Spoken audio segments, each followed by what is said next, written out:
Nearly 15 years ago, Lady Gaga burst onto the scene with the fame. Since then, she has experienced epic highs and near career-ending lows. She's also established a successful beauty brand, and today continues to inspire the imaginations of pop listeners across generations. In this video, we celebrate Chromatica, her sixth record in an era that I've come to appreciate almost as much as the much underrated art pop era. We're gonna recap the era from the conception of the record musically to its troublesome promotional cycle, to its remix album, its tour. This is a supersized episode where I will talk about everything, including the music and my updated thoughts at the very end. All of my retrospectives have a thesis on top of being a recap. I honestly think that Chromatica itself is a testament to Gaga's untouchability and her re-cemented strength, not just as a pop artist, but as an icon as well. She is a titan of the industry. Chromatica, regardless of how one feels about it musically, might be her most reflective and meta era to date. I view it as a once-living mirror to Gaga's career, filled with its own ups and downs, and ultimately finding a loving audience and a place in the culture. Chromatica is an era plagued by many what-ifs, and what it actually was, it meant something to some people. Maybe the real Chromatica was the friends we made along the way.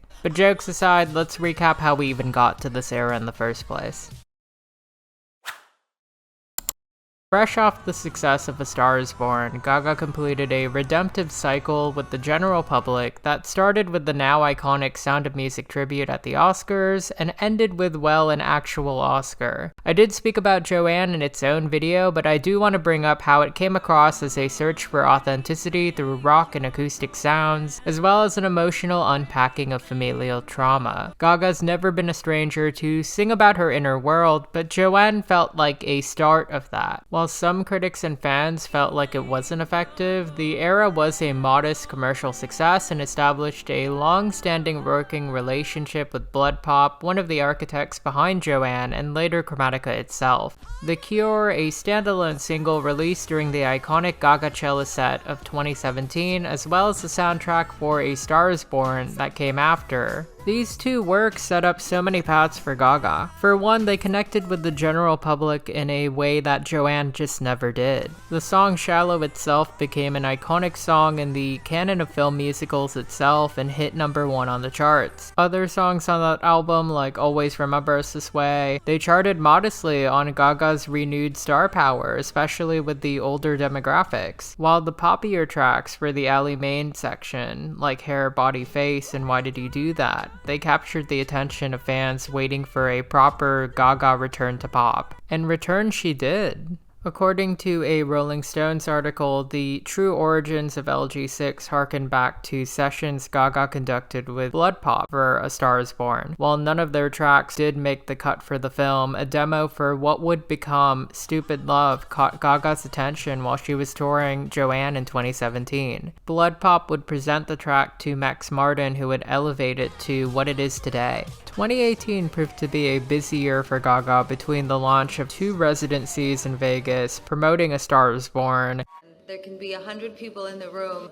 You can have 100 people in the room that are watching you, and charting out her future both as a musician and a budding actress, with offers coming in from every studio. True traction for LG6 began in 2019 when Blood Pop and Gaga recruited house producer Burns, who co-produced much of the record. Shortly after devising 5 core tracks for the record, Stupid Love, Rain on Me, Alice, Free Woman, and Enigma, it became apparent to the group that this was going to become a dance album. Burns contributed an acid house sound to the record, Chromatica itself becoming steeped in 90s house culture. Songs conceived as ballads were rearranged to fit higher BPMs. The record was starting to take a solid shape. The first proper mention of LG6 came in March of 2019 when Gaga famously tweeted that she was pregnant with the album on Twitter, addressing tabloid rumors that she was pregnant. Gaga's team would later grow with Skrillex, Axwell, Chami, Madian, Boys Noise, and others that began to throw their ideas into the mix. Nearly 100 songs were created for the record during this process. Blood Pop very early on did tease a potential Sophie collaboration, but unfortunately that did not make the cut, despite comments later that the contribution would maybe see the light of day, but that would never come to pass due to Sophie's unfortunate passing in 2021. On the production side,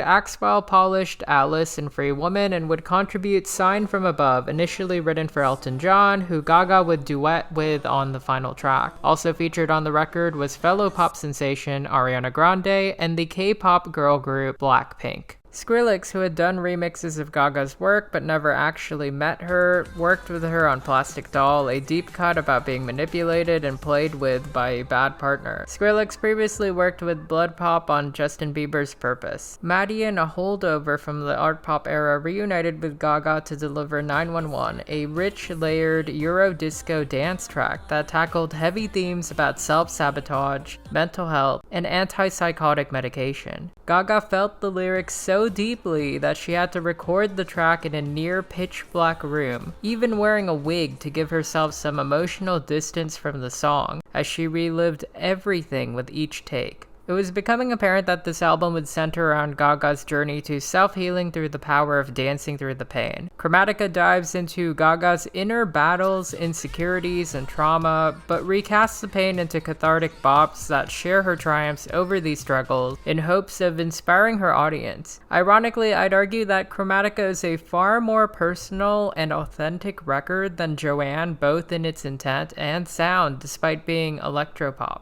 Ironically, at the time of this album's release, the trend towards acoustic and analog sounds in the pop space that Gaga herself started was waning. Albums like After Hours, Future Nostalgia, and Gaga's Chromatica helped reintroduce dance pop to the charts after a period of trap influences dominating them. So ironically enough, Gaga, who some argued helped kill synth pop, brought it back, but in a new form. Feeling that the album was cinematic in nature, Gaga recruited Morgan Kirby to create 3 orchestral interludes to help divide Chromatica into a 3-act audio odyssey, which were completed just days before the album was mastered for release circa January 2020. It's one thing to produce a record, and it's another thing to promote the record, and Chromatica's promo cycle was a whole other story.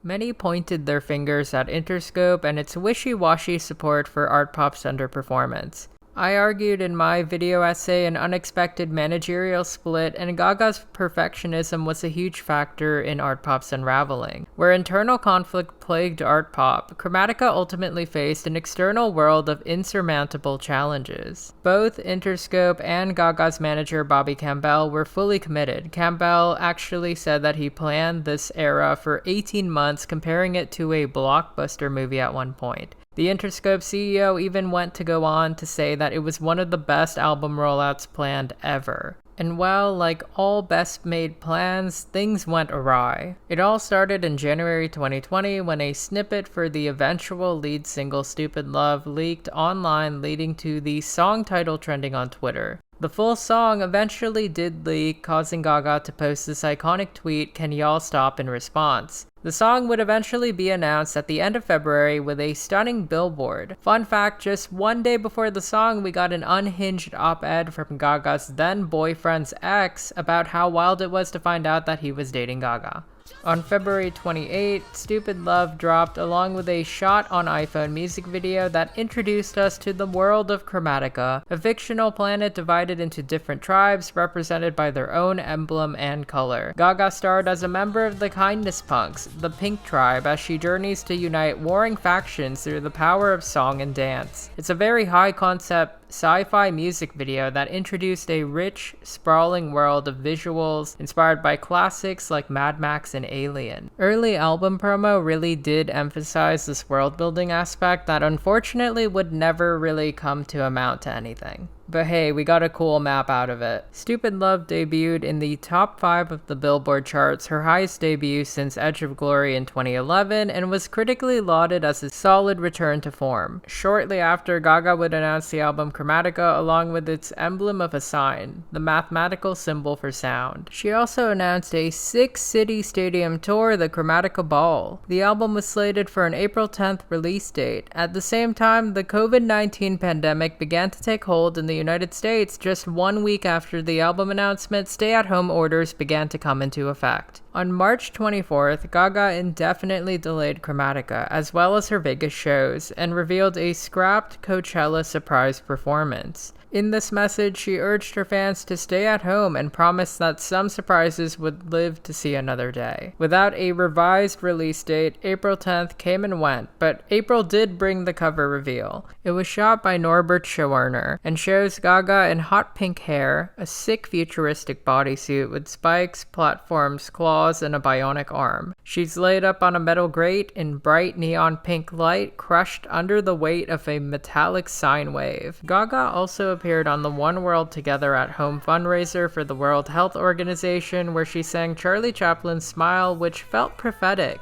especially considering the fact that she was eventually cast as Harley Quinn in Joker 2. Gaga also put out billboards in support for essential workers, becoming an emissary for public health and safety in a dangerous time. April 22 saw the track listing of the record leak via Target, leading to Gaga confirming the list with her own post. May was when the album's promo cycle ramped up. Gaga announced the final release date, May 29th, and put out a wide array of merch, including the now infamous Chromatica jockstrap. In the middle of the month, Gaga gagged the world by revealing the cover to Rain on Me, a collaboration with Ariana Grande. Aria and Gaga would promote the song through clever Chromatica-themed Weather Channel reports before dropping the single on May 22nd, along with a blockbuster music video directed by Robert Rodriguez, who had previously worked with Gaga on Machete Kills and Sin City 2. In the cyberpunk Blade Runner meets Bayonetta music video, Gaga and Ariana Grande danced through the pain while serving some pretty iconic looks. The video was filmed in February that year, just before the pandemic. Rain on Me debuted at number 1, Gaga's 5th number 1 hit, 17th top 10 song, and 2nd to debut at the top spot. Gaga became the 3rd artist to have a number 1 hit in the 2000s, 2010s, and 2020s after Mariah and Beyonce. The song was critically acclaimed for its bold, therapeutic dance commander brashness, as well as Ga and Ari's vocals. Billboard and The Guardian named it the Song of the Year. It would go on to win a Best Pop Duo Group Grammy and lead to this iconic BTS fan meltdown on Twitter. You sick, twisted white demon. When I catch you, Miss Lady Gaga, I swear to God, I will drag you and I will beat your ass. You stupid white bitch. Fuck you and fuck all the white gays who stand you, bitch. Fuck you. You ain't deserve shit. Ho. I can't even breathe right now. I can't even move. Fucking hag. That's what you are. Never release music again. Never. I don't want to hear your ass ever again. Thank God I ain't hear your acceptance speech. Fucking Lady Gaga. What is this shit? Just 1 day before the album dropped, Sour Candy had leaked, causing her team to release it early. On May 29th, the album dropped to critical acclaim. It even became Gaga's highest rated on Metacritic. Many called it a cohesive body of work that directly and refreshingly felt personal. It earned praise for its house production, filled with excess and sophistication, though other more tepid reviews called it out for failing to live up to its potential, being overcrowded in collaborators, and not being avant-garde enough. Regardless, it earned a Best Pop Vocal Album nomination and was credited along with Dua Lipa's Future Nostalgia for bringing house music back into the fold. Fan reactions were solid, though some expressed frustration that a version of Babylon teased in the House Labs ad had not been released as the proper version on the record. Some fans said that they preferred leaked demos. Regardless, it debuted at number 1 with 274,000 units sold, a robust 75% of those units being pure sales. As of 2022, it has sold 1 million records stateside. It topped the charts across many regions internationally and was a commercial success. Gaga formally postponed her Chromatica Ball tour to 2021 in June and faced a minor controversy when signed copies of the album came with a simple L signature. There was a brief drought month that was really radio silent until August. In August, Gaga took over Apple Music with Gaga Radio, where she shared her insights into the album's creation and talked to some of the collaborators off that record. At the very end of the month, Gaga returned to the VMAs after 7 years to perform a stunning 4-song medley. Gaga started with Chromatica 2, then did 911, then performed Rain on Me with Ariana Grande for the first time ever live. Both artists wore face masks the entire performance. Gaga finished the set with Stupid Love and was later presented with the inaugural Tricon Award for her contributions to the music, fashion, and movie industries. Needless to say, the Chromatica promo cycle was back with a vengeance. In September, Gaga covered Billboard magazine. She was also featured in a Valentino Voce Viva ad, which featured Sign from Above. On September 17th, Gaga tweeted, "A pop music emergency is underway, 911. In that same month, Gaga released a stunning music video for 911 directed by Tarsem Singh. The music video pays homage to the color of pomegranates, the art of Frida Kahlo, and the Wizard of Oz. It saw Gaga being shocked back to life after a car accident, each of the visuals seen in the video corresponding to a traumatic real-life event that was being processed by her as she's brought back to life by paramedics. It was critically acclaimed, though some fans were confused how different it was from previous videos and visuals in the Chromatica era. The music video itself caused some controversy when Chromatica 3, featured at the end of the music video, charted instead of the song itself due to Interscope labeling the song incorrectly in some territories. Many interpreted the video to be the end of the Chromatica promotional cycle, but it was merely a pause. Gaga would redirect her energy towards campaigning for the then presidential candidate Joe Biden. Some, including myself, would look back and find her instrumental in turning out the vote in key swing states like Pennsylvania, ultimately aiding in Joe Biden's election. In December, Gaga pulled out one last surprise when she announced a collaboration with Oreo to celebrate Chromatica. The Chromatica Oreos featured pink cookies with green filling and embossments inspired by the record. 2021 saw Gaga perform at the inauguration and provided some stellar memes cementing Gaga's cultural cache. Some little monsters, including one of my mutuals, hungry for even more Gaga, created a charming hoax announcing Lady Gaga Legos. In April, Gaga released an ad with Dom Perignon featuring Free Woman. This stunning ad gave fans a brief return to Chromatica and built anticipation for her summer tour. May saw Gaga attending an event that celebrated her seminal record, Born This Way's 10th anniversary. Gaga would announce a special Born This Way reimagined album that contained 6 covers by prominent LGBT artists like Big Frida, The Highwaymen, Ben Platt, Kylie Minogue, Years and Years, and Orville Peck. Gaga also appeared on a Friends reunion special to sing Smelly Cat with Lisa Kudrow. In June, Gaga would announce that the tour was postponed yet again to summer 2022, this time because some countries had not lifted COVID safety restrictions and likely to accommodate any promotional duties that she had for the House of Gucci. Though in September, a long-rumored remix album, Dawn of Chromatica, was released. This underground hyperpop tinge reimagining of LG6 was Lady Gaga's love letter and endorsement of up-and-coming artists. Avant-pop darlings Arca, Rina Sawayama, Pablo Vittar, Ashnikko, Shy Girl, Brie Runaway, Dorian Electra, and Charlie XCX got a shot to reinvent songs. I will also be discussing each of the remixes at my music discussion at the very end of this video, so stay tuned. Gaga also reunited with Tony Bennett once again to release Love for Sale in September, a jazzy tribute to Cole Porter. In November, Gaga starred as Patrizia Reggiani in Ridley Scott's biocrime picture House of Gucci, covering the downfall of Mauricio Gucci. The film faced mostly positive reception, surrounded around Gaga's strong performance, but criticism for its writing and tone. Gaga would embark on another fun bid for the Best Actress accolades, but ultimately ended up being snubbed by the Academy. We did get this iconic quote. I don't believe in the glorification of murder. I do believe in the empowerment of women. With House of Gucci out of the way, the path was cleared for Gaga to prioritize on closing out the Chromatica era with the Chromatica Ball. But before heading to Dusseldorf in July, Gaga would dip her toes back in film to provide the Blood Pop-produced Hold My Hand for Top Gun Maverick, which garnered her yet another Best Original Song Oscar nomination. The song also served as a leitmotif for the film, so Gaga was named amongst the film's composers. Either way, the Chromatica Ball Stadium Tour was a huge success, grossing $112.4 million.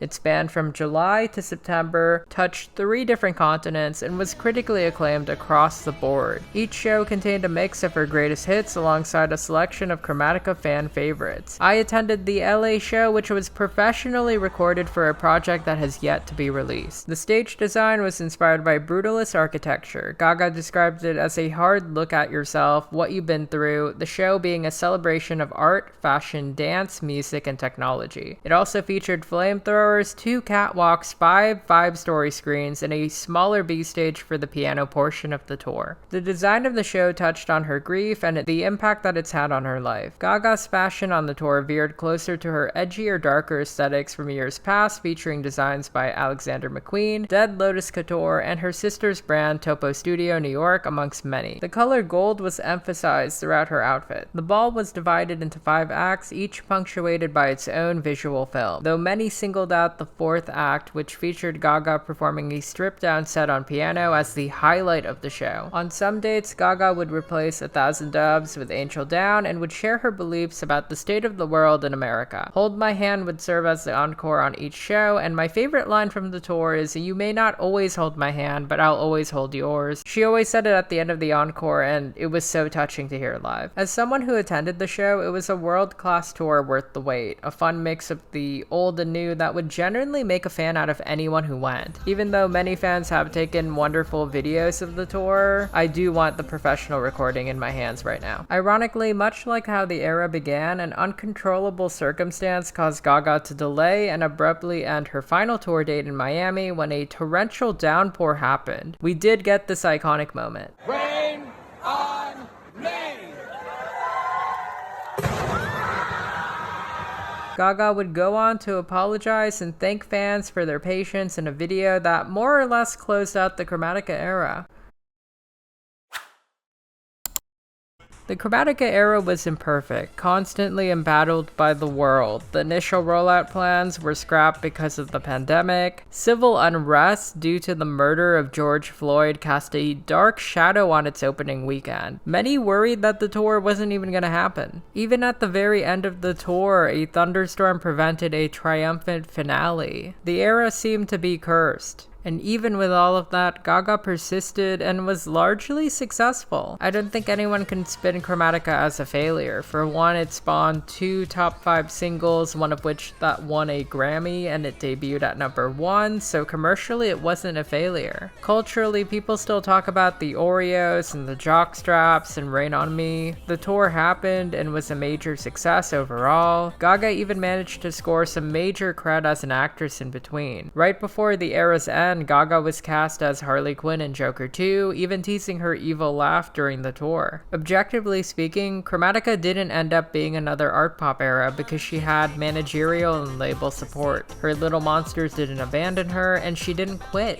Recapping the grand history of the era, it's insane that she kept it going for 2 years. Granted, there was a pandemic, but pop eras nowadays, they just come and go, especially with streaming. Gaga made the most of this era. The remix album gave it new life. The tour reminded people of their favorites. It felt like a throwback to when pop eras felt more substantial. Chromatica cemented Gaga's place in the upper echelon of music, a name worthy of being in the same breath of other industry giants like Beyonce, Taylor Swift, and Adele, though that was never really in question. While Chromatica itself never will be named Gaga's best album, I do think a strong case can be made for the Chromatica era itself as one of her best eras. The longevity, the success, yes, the impact that it's had is nothing to sneeze at. Chromatica reminded people that Gaga has a lot left in the tank as a pop artist, on top of being an actress that's bound to take home the Best Actress trophy sooner than later. I truly believe that we will remember this era for years to come. And now I'm going to talk about the music. Much like my art pop video, this is the one section that I did not script. So these are my unfiltered thoughts about the Chromatica tracks and their corresponding Dawn of Chromatica remix.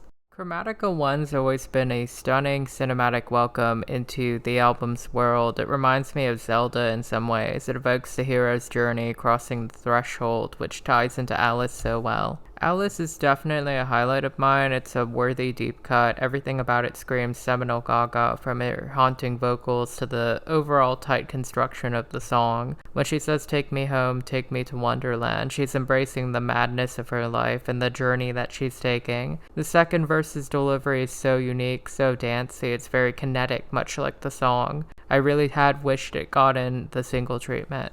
The LSD XOXO remix threw me back to Gaga's famed sound. The reconfiguration around the thumping bass makes this remix very refreshing and even more dance floor ready. Stupid Love definitely feels like a core track on the record. It's one of the more safer, cleaner productions on the record. The chorus is a smash, but I prefer the pre-chorus, which really builds up the song very well. The music video's choreography never not makes me smile. Her soaring vocals, the commitment to a simple dance pop track while retaining the emotion. I get why this was the origin point for the record. The Cuckoo Chloe remix really does elevate the track by giving it a more avant-garde feel, deconstructing the song while retaining some of the better vocal moments and synths. Just a very respectful reinvention that gets the assignment. Rain on Me is already a classic. I remember people feeling very iffy about it, expecting a very different sounding song, but what we got is so true to the record and the artist. Ariana's verse flows so well, but Gaga's commanding presence on the track is still felt. The drops, the way that the bridge really works to help build up the song to that final chorus, it's a career highlight, and I think it has aged very well. The Arca remix really does reinvent the song with a sample from DJ Yervin's Metalo, as well as her other works, Time and Mequetrefe. Arca isn't afraid to make this her own. She really does recontextualize the song into a more upbeat track while adding ad-libs to shake our asses, and it really does work. I'd love for Gaga and Arca to work again. Free Woman was nearly the title track at one point. I remember really loving the demo when that leaked. I still prefer the demo because it feels more liberated, especially the post-bridge part, but the album version does feel more in line with the rest of the standard tracks sonically. Even with the muted production on the final, the last chorus is so triumphant. The Rina Sawayama and Clarence Clarity version of the track is my personal favorite. I think that the production works. Let's Go Gaga really gets you amped up. Rina's voice really does blend in so well with Gaga's, and the new verse that she wrote does fit the vision of the song. It's hard to match Gaga's energy as a feature, but she really does do it. Fun Tonight is actually one of my favorite deep cuts. The self-referential lines, the message of the song, the honesty, the production really captured my heart. The contrast between the upbeat instrumental and its cutting, soulful lyrics. The chorus really does build it up, only to undercut itself until the very end. Just a well-constructed song. The Pablo Vittar remix really does sound jarringly different, but in a genuinely great way. I think the Brazilian influences and Vittar's vocals add energy and an ironic slant to the song.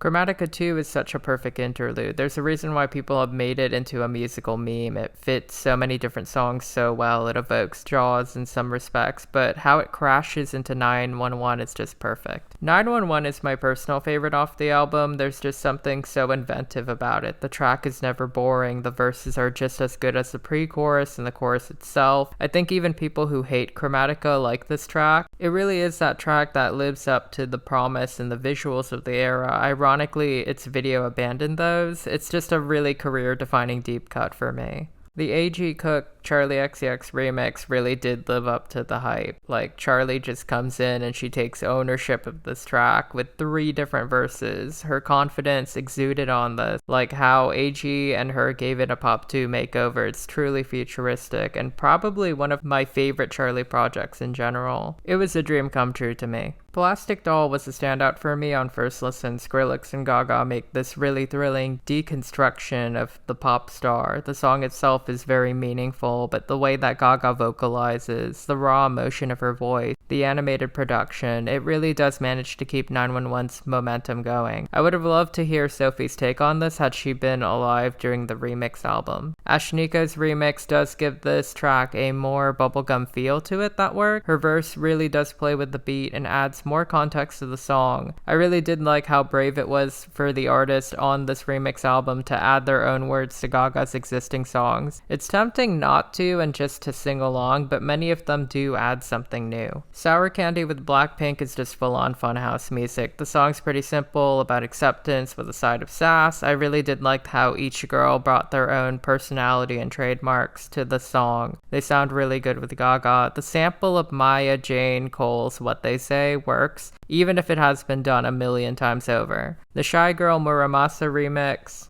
that's one of the few remixes I think surpass the original. It's just so spooky and spicy. It generally washes the original for me, even if it doesn't quite repurpose Blackpink's vocals. The instrumental is just really hooky on that one. Enigma definitely felt like a core track to me on the record. Its title is something that Gaga has touched before on lyrics, and even in her residency, the chorus is really the star here. Vocally it's strong, but the lyrics itself just scratch your brain right along with that drop. The bridge on this one is definitely a continuation of the idea of deconstructing what it means to be an idol and if anyone's being real with you. I did not like this on my first listen, but I really do dig it now. The DOS remix turns it into a straight up rave club banger. It's not my favorite remix. I can't really unhear the give me some tortellini in the song, but it is a vibe. Replay is one of those tracks that I was not big on first listen, but now I completely get it. It's theatrical from its sneaky It's My House sample all the way to how it recalls some of the themes and ideas from the Fame Monster. The chorus flow is excellent, but that bridge, the reiteration of you had the gun, is a moment to me. The outro just really does get stuck in your head.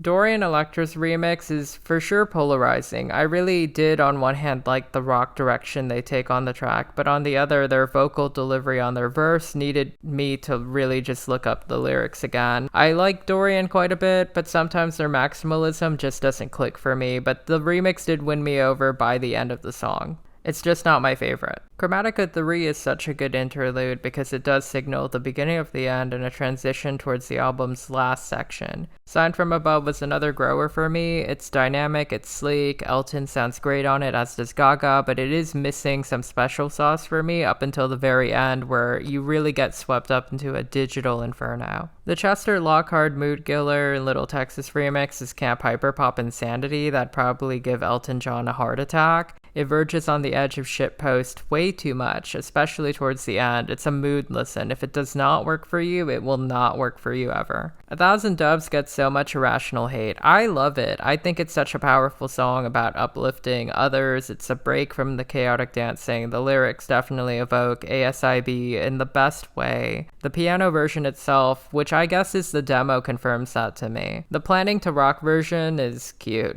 That's all I'm gonna say. The final track, Babylon, is absolute perfection. I love the album version. It's giving dancehall goddess, it's giving Vogue. Gaga clearly was recording this with a smile. Seeing it on tour really solidified its ranking for me. It really does feel like a credits rolling victory lap at the end of the movie, and it is probably one of the most gay tracks on the entire record, and I mean that in the most loving way. The Brie Runaway Jimmy Edgar remix really does enhance the track for me. I felt like Brie's verse actually felt like it was supposed to be there on the original. She flows so perfectly into the song, matching Gaga's confidence pound for pound. For me, it is really the definitive version of the track. It surpasses the original for me. I adore it. And now it's time for me to talk about House Labs. Okay, so the House Labs remix is iconic, and it is its own song in some way. I really felt like the hype for it, lasting 2 whole years, made it really hard for it to please fans when it finally did come out. Many fans have tweaked this song with their own remix, and it's just so fun seeing everyone love this track, but I do prefer the other versions. And last but not least is Love Me Right, the Target exclusive track, which really does seem like it could have fit into that third section of the record. It's the sweet, short track that evokes more of an 80s vibe than a house track, so it does make sense that they did cut it entirely. The chorus reminded me quite a bit of Whitney Houston's vocal stylings. I do really wish it was on streaming so that other people could listen to it. It's a lovely track, but it's not quite Chromatica enough for me. Overall, I think I would rate this album a solid 8.5 now, and the remix album would probably be an 8 for me. I really love Chromatica as an era. I mean, I made this video, come on. It's not my favorite Gaga era, but it is an era that I am happy to have lived in, experienced, and shared with so many Gaga fans. And that's a wrap. Oh my god, this video took forever for me to make. I mean, I really had to parse through everything from what I remembered, from what I thought I remembered, from what I forgot. I had to fact check here and there. I had to find visuals. It was like really fun though, remembering this era and this time. I want to shout out my members. Thank you so much for supporting me and my channel. I want to shout out my subscribers. Thank you so much for being patient and waiting on my videos. Chromatica forever. Happy Pride Month to those of you who celebrate. And I cannot wait to come back to you guys, probably with God knows what I'm going to make for you.